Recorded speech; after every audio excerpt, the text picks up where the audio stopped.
ঘরের মধ্যে খাবার নাই কিন্তু সুখ চান, শান্তি চান, আরাম চান, আয়েশ চান, তৃপ্তি চান, তাহলে রাসূল করিম সাল্লাল্লাহু আলাইহি ওয়াসাল্লামের যে স্ত্রীগণ আমাদের আম্মা জানেরা, তাদের থেকে আইডল আদর্শ আর কোনো মানুষ নেই আপনাদের জন্য। যত মানুষকে আপনি দেখেন, আপনি গায়িকা বলেন, নায়িকা বলেন, তাদেরকে দেখলে আপনি গুনাহের প্রতি উদ্বুদ্ধ হবেন, গুনাহ করতে মন চাইবে। আর আপনি যদি আম্মা জানদের লক্ষ্য করেন, তাহলে আপনার গুনাহ করতে মন চাইবে না, বরং স্বামীকে কি করলে স্বামী রাজি আর খুশি হয়ে যায়, কি করলে সে আমার উপরে সন্তুষ্ট থাকে। আম্মা জানদেরকে যদি একটু লক্ষ্য করেন, তাহলে আপনার ফিকির আসবে কি করলে আল্লাহ তাআলা আমার উপর রাজি আর খুশি হয়ে যাবে, কি করলে আল্লাহর বিধান মানা যাবে, কি করলে নবীর আদর্শ মতো জীবন পরিচালনা করা যাবে, কি করলে আল্লাহ তাআলা আমাকে দুনিয়া থেকেই মাফ করে দিবেন, আমি মারা যাওয়ার সাথে সাথেই জান্নাতে যেতে পারবো। দেখেন রাসূল করিম সাল্লাল্লাহু আলাইহি ওয়াসাল্লাম বলেন, ইয়া মা'শারান নিসা, হে মহিলাগণ, তোমরা অধিকাংশ মানুষ জাহান্নামে যাবে। একজন মহিলা প্রশ্ন করলো, হে আল্লাহর নবী, কি কারণে আমরা অধিকাংশ মহিলারা জাহান্নামে যাব? তখন রাসূল করিম সাল্লাল্লাহু আলাইহি ওয়াসাল্লাম বলেন, তুকফিরনাল লা'না ওয়া তাকফুরনাল আশিরা। দুই কারণে তোমরা জাহান্নামে যাবে। একটা হচ্ছে তোমরা অধিক হারে লানত করো, মানুষকে অভিশাপ দাও, এই কারণে তোমরা জাহান্নামে যাবে।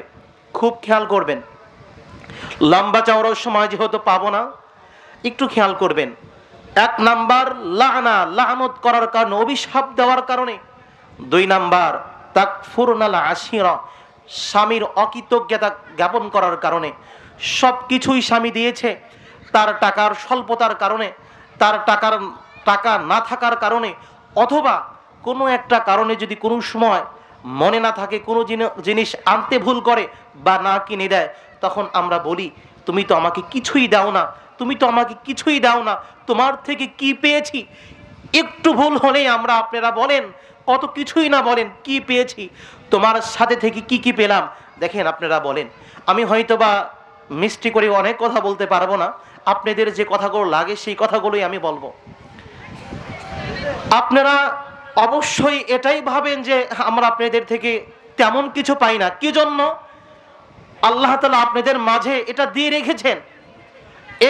এইটা পরিবর্তন করেই যদি আপনারা একটু ফিকির করতে পারেন, না, আমার স্বামী সারাদিন হাড় ভাঙা পরিশ্রম করে, আমার জন্য মেহনত করে, আমার স্বামী তো সব কিছুই আমাদের জন্যই করে, আমার জন্য করে, আমার সন্তান সন্তাদির জন্য করে, কি জন্য আমি তাকে একটু কষ্ট দেব? কেন তাকে কষ্ট দেব? কথার মাধ্যমে দেব, আকারের মাধ্যমে দেব, ভঙ্গিমার কারণে দেব, কি জন্য দেব?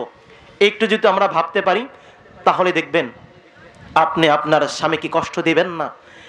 আপনারা যদি একটু মনে পড়ে, আম্মা জানেরা নবী মুহাম্মদ রাসূলুল্লাহ সাল্লাল্লাহু আলাইহি ওয়াসাল্লামের সাথে কেমন করে কথা বলতেন, কেমন করে চলতেন, প্রত্যেকটি আম্মা জান তিনারা চাইতেন কি করলে নবী রাজি আর খুশি হয়ে যায়, কি করলে নবী আমার উপরে সন্তুষ্ট থাকে, প্রত্যেকটি আম্মা জানের ফিকির ছিল।